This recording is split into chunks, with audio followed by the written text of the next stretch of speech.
درود شریف وہ واحد عبادت ہے جس سے قبول ہونا ہی ہوتا ہے۔ درود شریف عبادت ہے، دعا ہے، دوا ہے اور بیماریوں سے شفا بھی ہے۔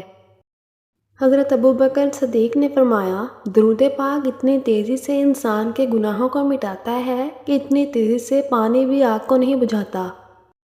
درود شریف پڑھنے والا خاص توجہ میں رکھا جاتا ہے۔ درود پاک ایک ایسی عبادت ہے جس کی قبولیت میں کوئی شک نہیں، جتنا پڑھو اتنا اجر و ثواب اور اتنے ہی گناہ معاف۔ صلی اللہ علیہ وآلہ وسلم۔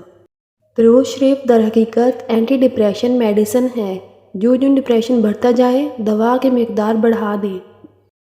درود شریف پڑھنے اور جاری رکھنے کی توفیق بھی بہت بڑی مہربانی ہے اور یہ ایک درجے کی زیارت ہے۔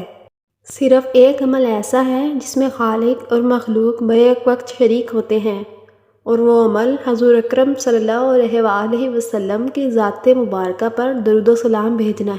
فرائض کے علاوہ درود شریف پڑھا کرو، اس سے بڑا کوئی وظیفہ ہے ہی نہیں۔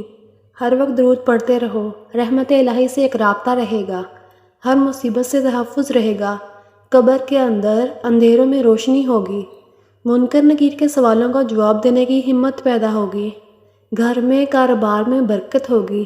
لیکن ادب، یقین اور لذت سے پڑھو جو درود کا خاصہ ہے۔